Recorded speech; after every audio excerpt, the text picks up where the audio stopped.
स्वागत है आप सभी का तंवर राजपूत वेल्थ में। और आज का चार्ट एनालिसिस कर लेते हैं। यहाँ पर आप देख रहे होंगे कि आज का जो चार्ट है, आज सैटरडे था फिर भी मार्केट ओपन था। तो यहाँ पर मैं रेजिस्टेंस बना देता हूँ और सपोर्ट बना देता हूँ। तो यहाँ से आप देख सकते हैं कि अगर हमारा पुराना वाला रेजिस्टेंस देखें तो यहाँ पे आपको पुराना वाला रेजिस्टेंस दिख रहा होगा। और सपोर्ट की अगर हम बात करें तो यहाँ पर सपोर्ट आप देख सकते हैं, ये वाला सपोर्ट है। ठीक है, ये पुराना वाला जो अपना सपोर्ट था, तो यहाँ पर हमारे पास में ये सपोर्ट है, यहाँ पर है। सिंपल सा मैं इसको यहाँ पर बराबर मार्क कर देता हूँ। क्यों? क्योंकि मैंने पिछले वाले जो कैंडल है, या हम इस तरह से भी इसको बना सकते हैं। यहाँ से मैंने बना लिया है। अब हम लोग यहाँ पर जो देखने वाले हैं, ये देखने वाले हैं कि किस तरह से हम यहाँ पर ट्रेडिंग कर सकते हैं। देखिए, सपोर्ट रेजिस्टेंस बनाने के बाद में हमको ट्रेडिंग कैसे करना है, यहाँ से आपको एक चीज़ को थोड़ा सा देखना है। देखना क्या है इसमें कि देखो, यहाँ से मार्केट हमारा कहाँ पर पहुँच चुका था।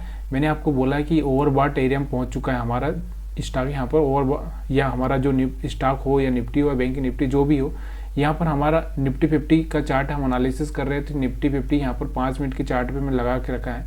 तो यहाँ से ओवरबॉट एरिया में खुला है और यहाँ से आपको सिग्नल दिया गया है। कौन सा सिग्नल दिया गया है? रेड कैंडल का।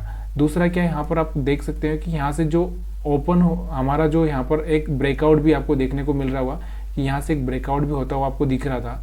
तो ये ब्रेकआउट फेल होना ही है, क्योंकि आपको पता है कि ऊपर अगर कोई चार्ट नहीं है तो ब्रेकआउट फेल होने के चांसेस ज़्यादा है। तो यहाँ से आप क्या कर सकते थे? एक सेलिंग कर सकते थे। आप देखो यहाँ पर, यहाँ आपका स्टॉप लॉस लगा के आप यहाँ पर सेलिंग कर सकते थे। तो यहाँ से एक अच्छा सा पैसा आप बना भी सकते थे। और अब हमको क्या करना है, हमको यही देखना है कि जब भी ये ओवरबॉट एरिया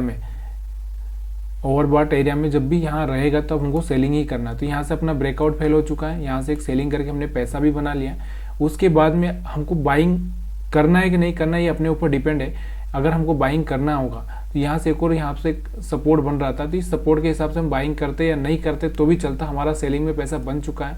उसके बाद में हमको इस एरिया में भी हमको सेलिंग करना है अगर हमको दिखेगा तो। क्यों सेलिंग करना? मैंने आपको प्राइस एक्शन सिखाया है कि मार्केट इस तरह से नीचे आता है। तो यहाँ से इसके हिसाब से आप यहाँ पर देखो, यहाँ ये हाई था, उसके बाद ये हाई था।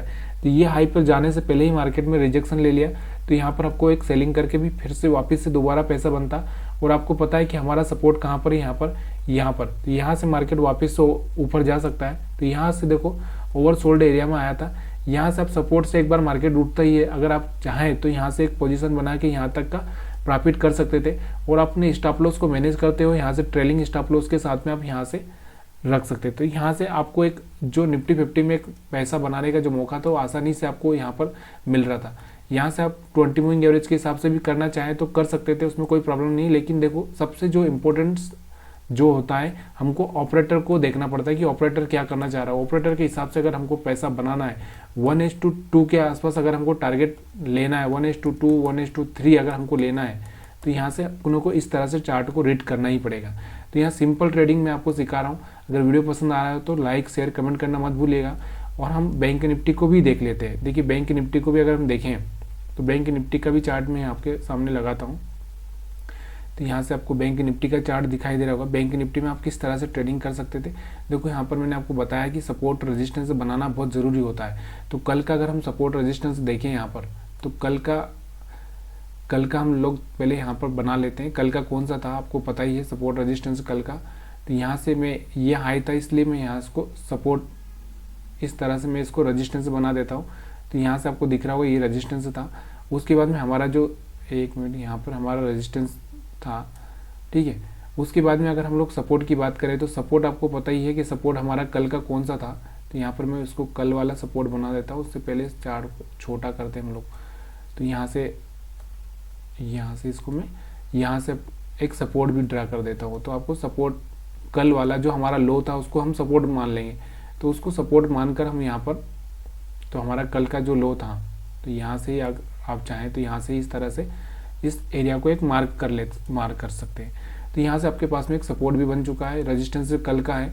तो आज हमारा जो ओपन हुआ मार्केट, वो भी हमारा क्या होगा, यहाँ पे हमारा रेजिस्टेंस होगा। एक तरह से इसको भी हम रेजिस्टेंस बना सकते हैं। तो यहाँ पर आप देखो, यहाँ पर तो आपको बाइंग करना था। बाइंग के बाद में मार्केट यहाँ से एक अच्छा सा खुला हुआ है। अब यहाँ पर हमारा जो मार्केट खुला है, जो कहाँ चला गया, ओवरबॉट एरिया में। ओवरबॉट एरिया में मैंने आपको बताया OB बराबर R बराबर S, तो यहाँ से हम सेलिंग करके यहाँ तक का पैसा बना सकते थे। अभी हमको बाइंग कहाँ करना है, इस सपोर्ट एरिया में बाइंग करना है। यहाँ पर आप देखो, यहाँ से इस तरह से आपने इस कैंडल पर अगर बाइंग किया तो यहाँ से भी आप पैसा बना सकते थे। अब यहाँ पर आपको दिख रहा होगा एक ब्रेकआउट यहाँ से फेल हो रहा था, इस ब्रेकआउट को भी आप ट्रैक कर सकते थे। यहाँ से भी आप एक अच्छा सा पैसा आप इस तरह से भी बना सकते थे। जैसे ही ब्रेकआउट फेल हुआ आपको सेल करना था, यहाँ से सिग्नल भी दिख रहा होगा आपको जो कैंडल बना है। उसके बाद में दोबारा अगर हम देखें तो ये हाई और ये हाई, तो यहाँ से रिजेक्शन ले रहा था, यहाँ से भी आप एक पैसा बना सकते थे। और यहाँ से आपको दिख रहा होगा यहाँ से एक सपोर्ट से मार्केट उठा है, तो यहाँ से भी आप एक पैसा बना सकते थे। और दोबारा यहाँ से फेल होगा क्योंकि जिससे ये यहाँ का ब्रेक करेगा उससे यहाँ से फेल हो जाएगा, यहाँ से भी आप एक तरह से पैसा बना सकते थे। तो बहुत आसान हो जाता है ट्रेडिंग को, अगर आप ऑपरेटर के हिसाब से या स्टॉप लॉस हंटिंग के हिसाब से अगर आप सीखना चाहें तो यहाँ से आसानी से आप सीख सकते हैं। तो वीडियो पसंद आया हो तो प्लीज़ यार लाइक शेयर कमेंट करना मत भूलिएगा। बाकी तो आपको मैंने बताया ही है, अभी तक मैंने आपको चार्ट ट्रेडिंग बहुत कुछ समझाया है। मैंने आपको 20 मूविंग एवरेज के हिसाब से भी मैंने आपको बताया है कि आप 20 मूविंग एवरेज के हिसाब से किस तरह से ट्रेडिंग कर सकते हैं, कैंडल के हिसाब से किस तरह से ट्रेडिंग कर सकते हैं।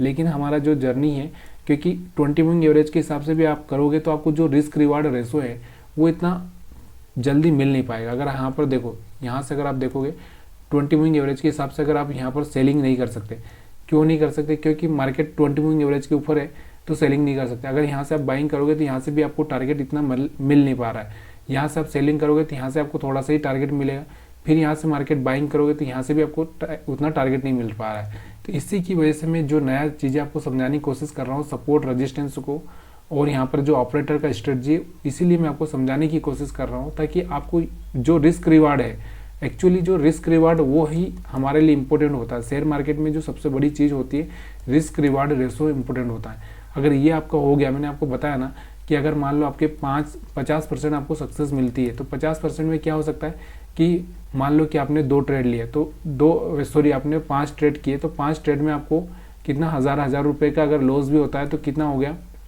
तो यहाँ से आपको पता चलेगा कि हज़ार का लॉस अगर होता है तो बराबर, मतलब सोचो कि 5 × 1000, तो यहाँ पर आपका जो लॉस होगा 5000 का होगा।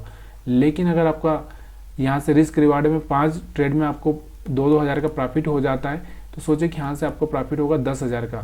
तो 10,000 में से अगर आप ब्रोकरेज सब काट के भी 4,000 यहाँ से आसानी से बचा सकते हो। तो इसलिए रिस्क रिवार्ड रेशो बहुत ज़रूरी होता है। तो वही सीखना बहुत ज़रूरी था हमारे लिए और वही मैं आपको समझाने की कोशिश कर रहा हूँ। और मैंने आपको बताया कि जब भी कोई ब्रेकआउट फेल हो रहा है तो वहाँ पर ट्रेड लेना अपना ज़रूरी होता है। जब भी यहाँ से कोई ब्रेकआउट फेल हो रहा है तो अपने को ट्रेड लेना बहुत ज़रूरी होता है। जब भी कोई सपोर्ट पे आ रहा है मार्केट तो आपको सपोर्ट पे ट्रेड करना भी बहुत ज़रूरी होता है।